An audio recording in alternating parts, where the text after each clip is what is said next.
Welcome to R slash go stories, जहाँ OP को समझ नहीं आता है कि क्या वो अपनी किसी दोस्त की आत्मा देख रहा है या उसे बस एक मेंटल ब्रेकडाउन हो रहा है।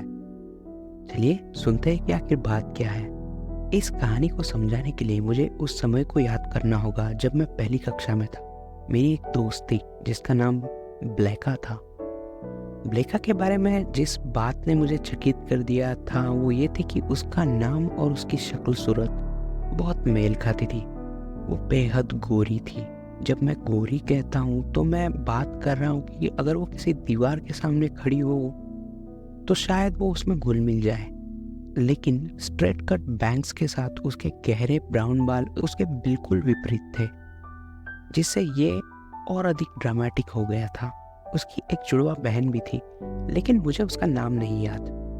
ब्लेका कभी ज़्यादा नहीं बोलती थी, लाइक कभी भी, लेकिन हम स्कूल में हमेशा एक साथ ही रहते थे। मुझे याद है कि उसने एक बार बात बोली थी कि उसे उसके पैसे गिनने थे, 1 2 3 4, और वो 100 तक पहुंचने वाली थी। वो $1 की पेनी बैग पाकर बहुत खुश थी।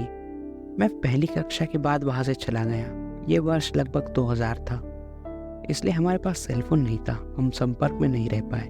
लगभग 7 साल तेजी से आगे बढ़े और मिडिल स्कूल में था। मुझे एक दुःस्वप्न बार बार आने लगा। इस सपने में मैं एक झूले पर बैठा था। इन पेड़ों के झूले में से एक वास्तव में एक लकड़ी का टुकड़ा था, बस एक डोर से बंधा हुआ। मैं एक फेंस के सामने था जिसमें से एक छेद था। मैं उस छेद में से एक घर के पिछला दरवाजा और ब्लैका जैसी दिखने वाली लड़की को देख सकता था। वो घर से बाहर निकल रही थी और उसके पीछे से एक आदमी निकला और उसके सर में गोली मार दी और उसकी जीवन लीला वहीं समाप्त कर दी। और ऐसा होते ही मैं जाग गया। मैं एक छोटा सा जिद्दी बच्चा था। मैंने एक मीटिंग अरेंज करने का फैसला किया जिसमें हम मुर्दों को जागृत करने का और उनसे बात करने का प्रयास कर रहे थे। ऐसी मीटिंग देने की मूर्खतापूर्ण विचार मैंने लाया। बड़ी मूर्खतापूर्ण बात है, लेकिन इससे भी बड़ी यह है कि मेरे 2 चचेरे भाई और मेरी बहन इस बारे में मेरे साथ मीटिंग देने के लिए मान गए और मेरी बेडरूम में इसे रखने के लिए सहमत भी हो गए। हमारे पास ओइजा बोर्ड नहीं था, वो जो बोर्ड जिससे भूतों प्रेतों को बुलाया जाता है।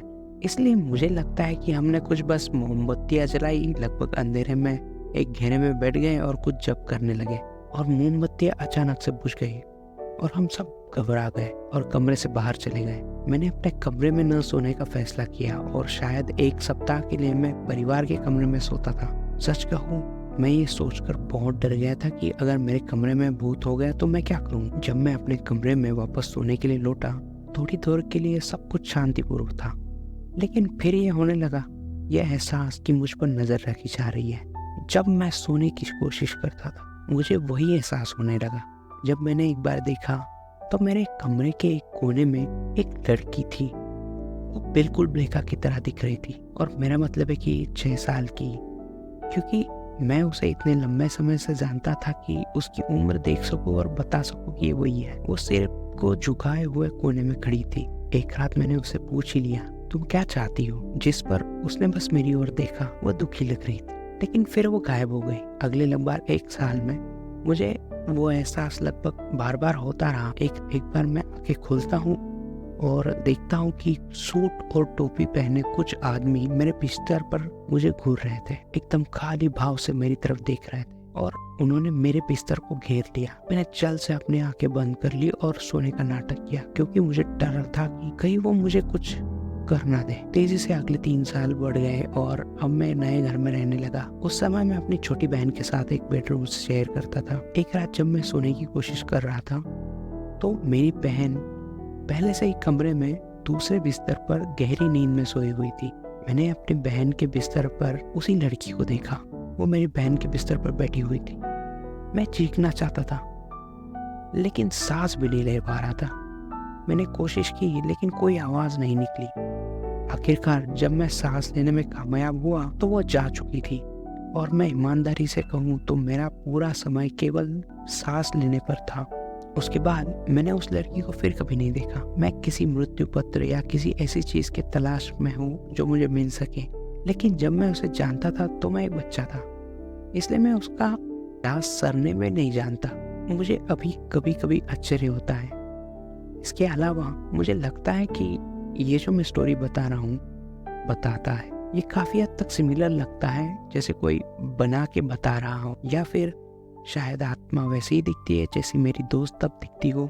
मैं बिल्कुल अनिश्चित हूँ, मुझे पता नहीं कि ये वास्तविकता है या पागलपन। Too long did not read. निश्चित नहीं कि मैंने अपने दोस्त की आत्मा को देखा या अन्य लोगों की आत्मा को भी देखा, या फिर ये सब मेरे दिमाग में चल रहा है एक बस वहम। ओपी, ये वहम तो नहीं हो सकता दोस्त, क्योंकि एक साथ इतने सब लोगों को देखना या फिर इतने सारे सपनों में अलग अलग लोगों को देखना, ये वहम तो नहीं है, कुछ तो शेडी ज़रूर है। मुझे लगता है कि तुम्हें किसी से मदद ज़रूर लेनी चाहिए इसके बारे में। और उस उम्र में भूतों को बुलाने वाला काम कौन करता है? क्या सोच के कर रहे थे तुम लोग? मुझे पता नहीं कैसे कर लेते हो तुम।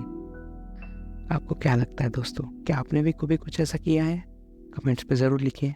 मिलते हैं नेक्स्ट एपिसोड में। Bye bye.